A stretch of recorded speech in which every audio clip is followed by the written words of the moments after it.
नमस्कार, स्वागत है आप सभी का दूरदर्शन के इस सांकेतिक भाषा के खास बुलेटिन को लेकर।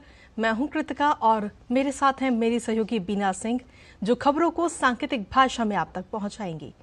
तो चलिए शुरुआत करते हैं इस खास बुलेटिन की और सबसे पहले देखते हैं इस वक्त की हेडलाइंस।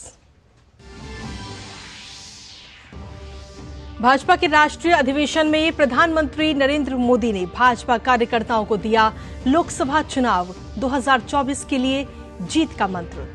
कहा, अगले 100 दिन नई ऊर्जा, उमंग, उत्साह और जोश के साथ काम करने का समय।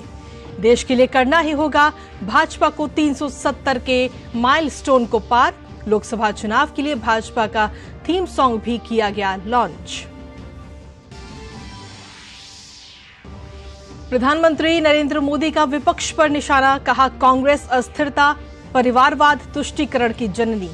भारत की राष्ट्रीय सुरक्षा और सामरिक शक्ति को नुकसान पहुंचाने का किया काम।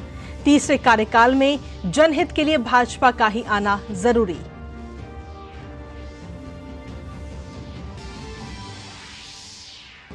भाजपा के राष्ट्रीय अधिवेशन में भाजपा देश की आशा, विपक्ष की हताशा का प्रस्ताव पारित।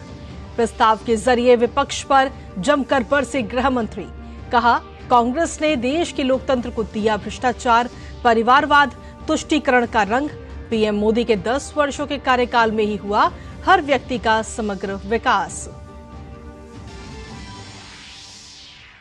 बीजेपी के राष्ट्रीय अधिवेशन में राष्ट्रीय अध्यक्ष जेपी नड्डा द्वारा भव्य राम मंदिर पर रखा प्रस्ताव भी हुआ पारित। 22 जनवरी के दिन को देश के इतिहास में बताया अविस्मरणीय। कहा, दुनिया भर के राम भक्तों के लिए ये दिन ऐतिहासिक। किसानों और सरकार के बीच आज शाम चौथे दौर की बातचीत थोड़ी देर में होगी शुरू।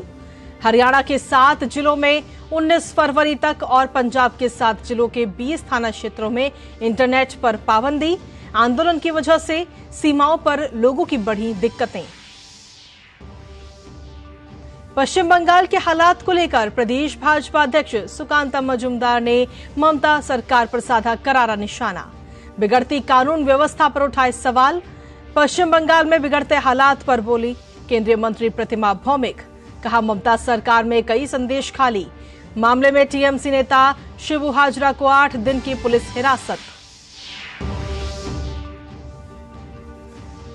भारत ने रिकॉर्ड 434 रनों से जीता राजकोट टेस्ट। इंग्लैंड 122 पर ऑल आउट। जडेजा को 5 विकेट, यशस्वी ने लगाया दोहरा शतक। भारतीय टीम ने जीता राजकोट टेस्ट। भारत की महिला बैडमिंटन टीम ने रचा इतिहास। पहली बार जीता बैडमिंटन एशिया टीम चैंपियनशिप का खिताब। फाइनल में थाईलैंड को हराया। युवा खिलाड़ी अनमोल खरप ने जीता निर्णायक मुकाबला।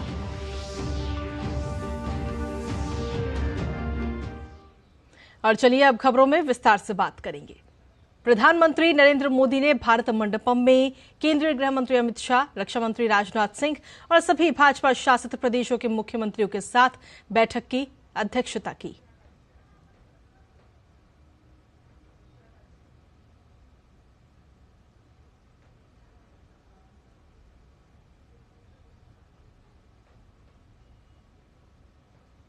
वहीं भाजपा के 2 दिवसीय राष्ट्रीय अधिवेशन का आज समापन हो गया है। प्रधानमंत्री ने समापन सत्र को संबोधित किया। उन्होंने भाजपा कार्यकर्ताओं से अगले 100 दिन तक प्रचार और सबके विश्वास को जीतने के लिए पूरी ताकत लगाने का आह्वान किया। उन्होंने कहा कि देश की 18वीं लोकसभा के चुनाव में युवा मतदाताओं की भूमिका अहम होने वाली है। जो युवा 18 वर्ष के पड़ाव पर पहुंचे हैं, वो देश की 18वीं लोकसभा का चुनाव करने वाले हैं।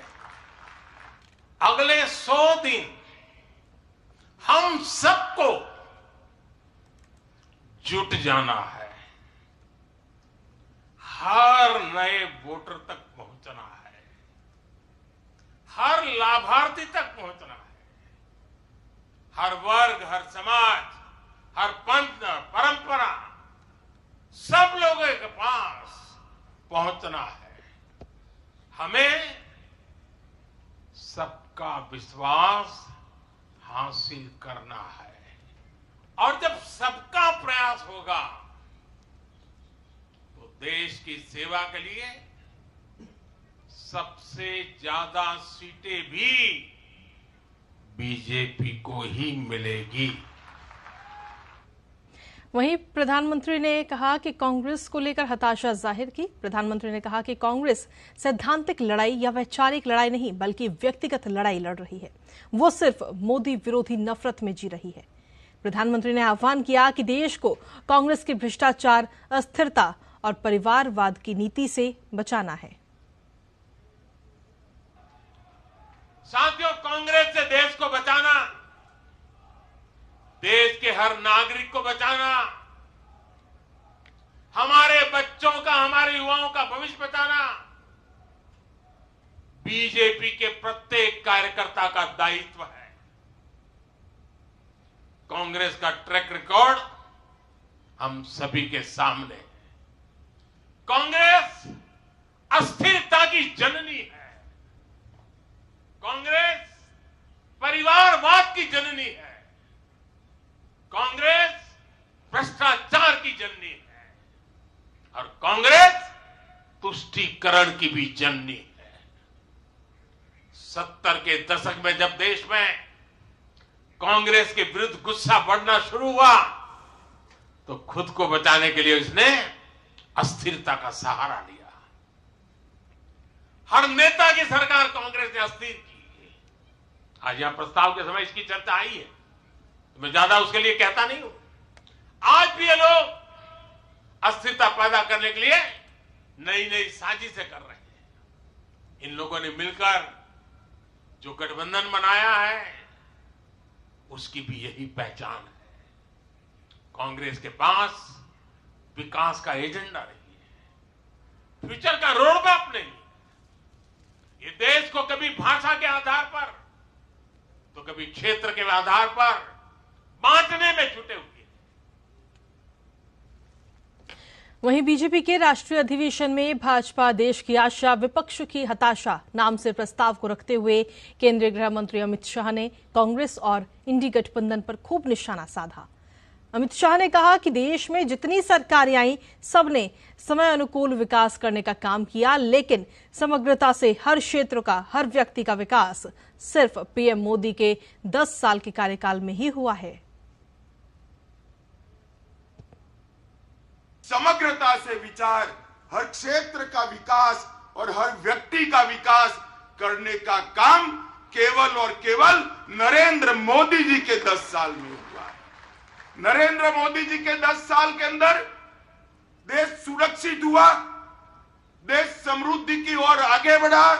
60 करोड़ गरीबों को घर देना, घर में गैस का सिलेंडर देना, पीने का पानी का कनेक्शन देना, बिजली पहुंचाना, शौचालय देना, 5 किलो अनाज गरीब को फ्री ऑफ कॉस्ट मुफ्त में देना और 5 लाख तक का स्वास्थ्य का उसका खर्चा भी सरकार ने उठाया। केंद्रीय गृह मंत्री अमित शाह ने परिवारवाद की राजनीति पर तंज कसते हुए कहा कि इस देश में 2G, 3G और 4G पार्टियां हैं। इस देश के अंदर 2G, 3G और 4G पार्टियां हैं। 2G से मतलब आप 2G घोटाले से नहीं है। 2 generation party, 3 generation party, 4 generation party. 4 पीढ़ी तक नेता नहीं बदलता है। 4 पीढ़ी तक नेता नहीं बदलता है। क्यों भाई? देश के किसी युवा में कौवत नहीं है, वो आगे नहीं बढ़ सकता? ना जी, वो नहीं बढ़ सकता। थोड़ा आगे बढ़ गया तो उसका हश्र कर देंगे। कई सारे लोग ऐसे हश्र किए हुए हैं, भारतीय जनता पार्टी ज्वाइन कर आज लोकतंत्र की यात्रा में जुड़े। बीजेपी के राष्ट्रीय अधिवेशन में भाजपा के राष्ट्रीय अध्यक्ष जेपी नड्डा ने अयोध्या में भव्य राम मंदिर पर प्रस्ताव रखा और प्रधानमंत्री नरेंद्र मोदी का अभिनंदन किया। राष्ट्रीय अधिवेशन में भव्य राम मंदिर के प्रस्ताव को सर्वसम्मति से पारित कर दिया गया। जेपी नड्डा ने कहा कि 22 जनवरी का दिन देश के इतिहास में अविस्मरणीय हो गया है। दुनिया भर के राम भक्तों के लिए ये दिन ऐतिहासिक बन गया है। 22 जनवरी का दिन करोड़ों राम भक्तों की आकांक्षा व सिद्धि भारत की आध्यात्मिक चेतना के पुनर्जागरण और महान भारत की यात्रा की शुरुआत का दिन है।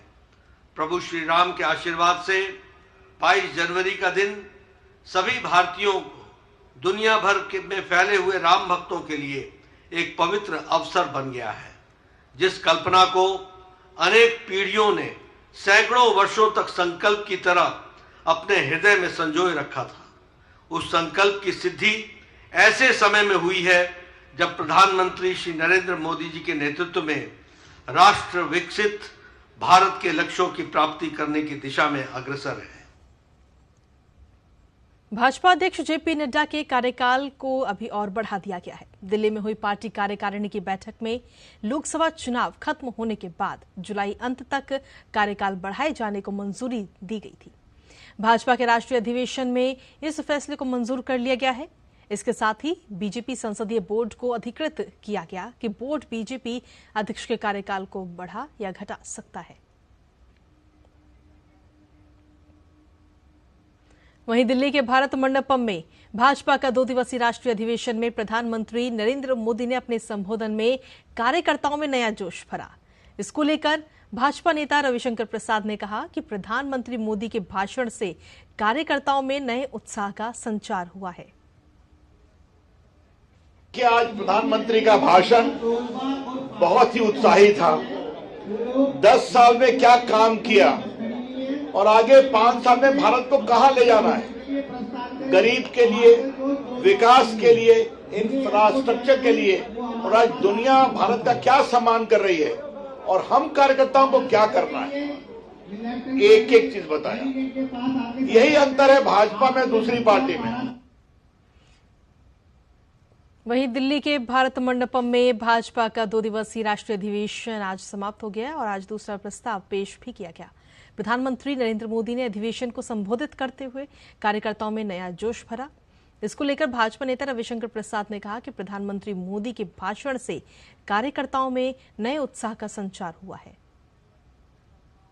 कि आज प्रधानमंत्री का भाषण बहुत ही उत्साही था। 10 साल में क्या काम किया और आगे 5 साल में भारत को कहां ले जाना है, गरीब के लिए, विकास के लिए, इंफ्रास्ट्रक्चर के लिए, और आज दुनिया भारत का क्या सम्मान कर रही है और हम कार्यकर्ताओं को क्या करना है, एक एक चीज बताया। यही अंतर है भाजपा में दूसरी पार्टी में। वहीं भाजपा नेता कैलाश विजयवर्गीय ने भी कहा कि बीजेपी देश को आगे लेकर जा रही है और विकसित भारत के लिए अभी से काम करना पड़ेगा। मोदी जी ने सभी कार्यकर्ताओं को 100 दिन जिम्मेदारी के साथ देश के लिए काम करना है, क्योंकि भारतीय जनता पार्टी की सरकार देश को आगे बढ़ाने के लिए काम कर रही है। अभी जब स्वतंत्रता के 100 वर्ष पूरे हो जाएंगे तो एक विकसित राष्ट्र बनाना है, पर उसके लिए काम अभी से हमें करना होगा और इसलिए सभी कार्यकर्ताओं में जोश और ऊर्जा के साथ हमें जनता के बीच में जाना है और हर लाभार्थी को मोदी जी का प्रणाम कहना है और कार्यकर्ता रोज उत्साह के साथ जनता के बीच में काम करें। इसके अलावा राष्ट्रीय अधिवेशन में लिए संकल्प को लेकर भाजपा नेता राज्यवर्धन सिंह राठौड़ ने कहा कि मोदी सरकार के सुशासन के 10 साल जनता को साफ नजर आ रहे हैं। पिछले 10 वर्ष के अंदर जनता जनार्दन को फर्क साफ नजर आ रहा है।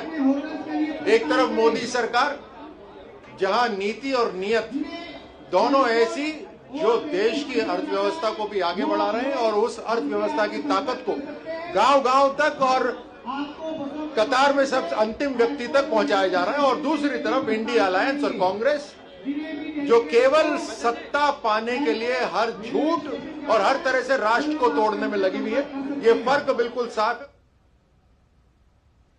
वहीं विदेश और संस्कृति राज्य मंत्री मीनाक्षी लेखी ने मोदी सरकार को फिर से लाने का आह्वान किया है।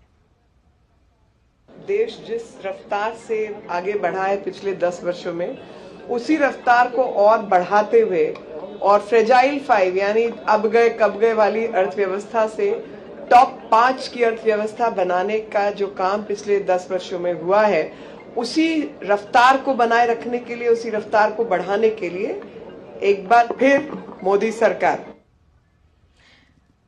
वहीं पश्चिम बंगाल के उत्तरी 24 परगना जिले के संदेश खाली हिंसा में शामिल टीएमसी नेता शिबू हाजरा को पुलिस ने गिरफ्तार कर बशीरहाट कोर्ट में पेश किया, जहां कोर्ट ने शिबू हाजरा को 8 दिनों की पुलिस हिरासत में भेज दिया है।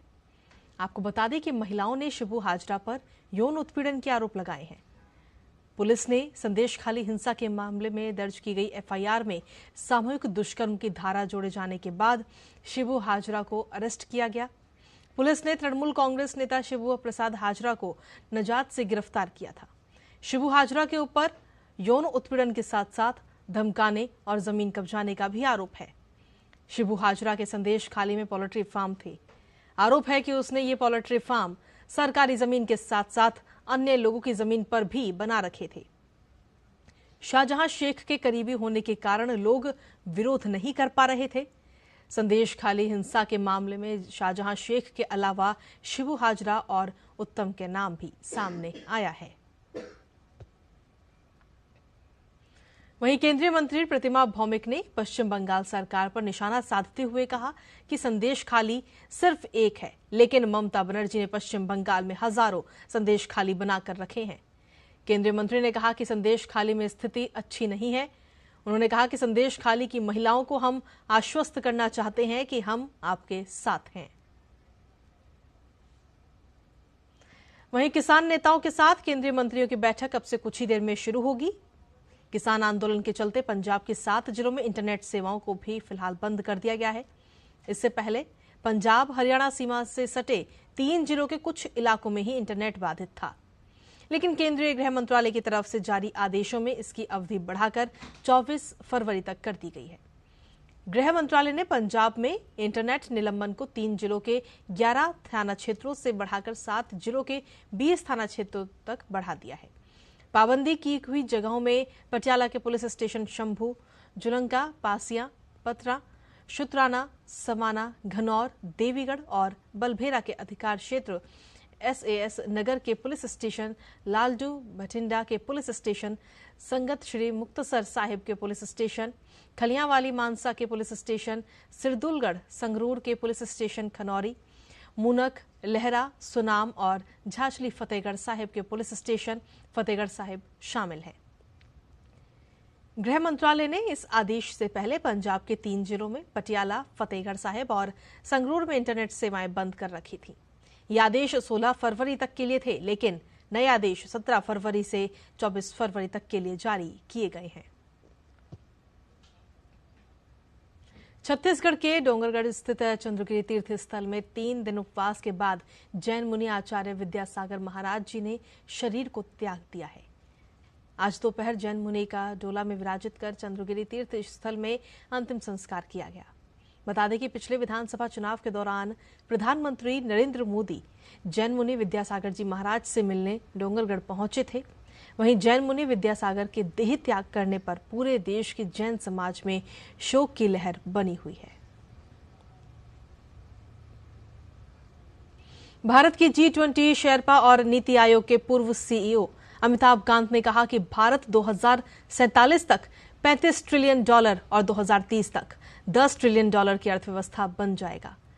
उन्होंने कहा कि अगले 3 दशकों तक 9 से 10% की विकास दर के साथ भारत ये लक्ष्य हासिल कर लेगा। Tech entrepreneurs association of India द्वारा आयोजित मुंबई टेक वीक के उद्घाटन सत्र को संबोधित करते हुए उन्होंने कहा कि युवा उद्यमियों को आर्टिफिशियल इंटेलिजेंस, लॉजिस्टिक्स, स्वास्थ्य और शिक्षा जैसे उभरते क्षेत्र पर ध्यान केंद्रित करना चाहिए। और अब बात खेलों की करते हैं। टीम इंडिया ने राजकोट टेस्ट रिकॉर्ड 434 रनों से जीत लिया है। 557 रनों के टारगेट के सामने इंग्लैंड टीम चौथी पारी में 122 रन ही बना सकी। रविंद्र जडेजा ने मार्क वुड को कैच आउट कराया। इसी के साथ टीम ऑल आउट हुई। रविंद्र जडेजा ने 5 विकेट लिए। दूसरी पारी में भारत से यशस्वी जायसवाल ने 214 रनों और शुभमन गिल ने 91 रन बनाए। वहीं पहली पारी में रोहित शर्मा ने 131 और रविंद्र जडेजा ने 112 रन बनाए। सरफराज खान ने दोनों पारियों में 50 लगाई। गेंदबाजी में मोहम्मद सिराज ने 4 विकेट लिए। वहीं भारत की महिला बैडमिंटन टीम ने इतिहास रच दिया है। भारतीय महिला टीम ने शानदार प्रदर्शन करते हुए बैडमिंटन एशिया टीम चैंपियनशिप का खिताब अपने नाम कर लिया। टूर्नामेंट के खिताबी मुकाबले में भारत ने थाईलैंड को 3-2 के अंतर से हराया। ये पहली बार है जब भारत ने इस प्रतिष्ठित चैंपियनशिप में पदक हासिल किया। इस मुकाबले में भारत के लिए पीवी सिंधु, गायत्री गोपीचंद, ट्रीसा जॉली और युवा शटलर अनमोल खरब ने अपने अपने मैच जीते। और इसी के साथ सांकेतिक भाषा के इस खास बुलेटिन में मुझे मेरी सहयोगी बीना सिंह और हमारी पूरी टीम को दीजिए अनुमति। नमस्कार।